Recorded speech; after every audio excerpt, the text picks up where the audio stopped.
రెండేళ్లుగా నేను వేమన సతీష్ నమ్ముకొని వేమన సతీష్ గా సైలెంట్ గా ఎందుకు?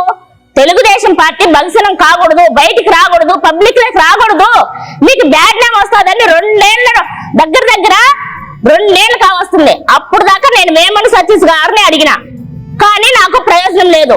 కాబట్టి నేను పబ్లిక్ లోకి వచ్చిన. ఎందుకు వచ్చినాను పబ్లిక్ లోకి అంటే నన్ను కిడ్నాప్ చేసి నన్ను బెదిరించి నా కారు తప్పుడు వాగ్మూలం తీసుకున్నారు కాబట్టి నేను పబ్లిక్ లోకి వచ్చిన.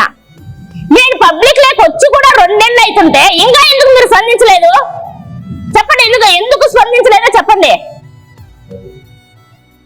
నాకు ఈ భారతదేశంలో బతికే అర్హత లేదా? నాకు జరిగిన నేను చెప్పుకునే అర్హత లేదా?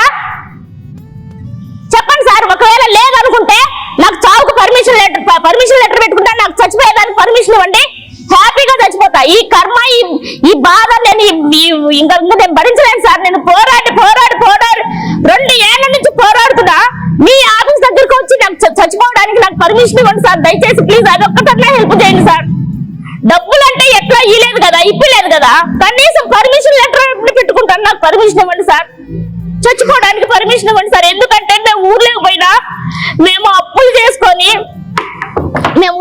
అప్పుల వాళ్ళు అడుగుతారు, వాళ్ళకి ఇవ్వాల్సిన డబ్బులు వాళ్ళు అడుగుతారు.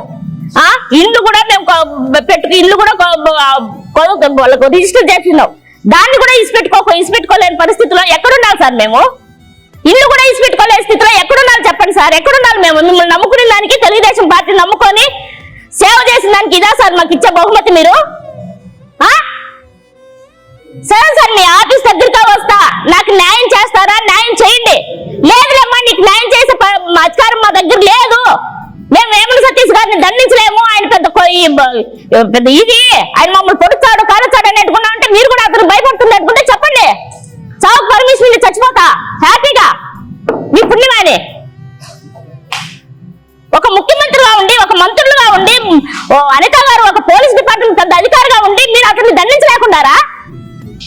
అతను కానీ నా డబ్బులు నాకు ఇప్పి లేకుండారా?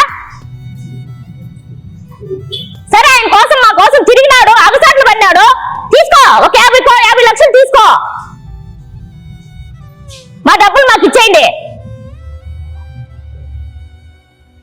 మీకు ఇప్పి లేరు, మీరు వాళ్ళకి భయపడుతున్నారు, అతనికి భయపడుతున్నారు.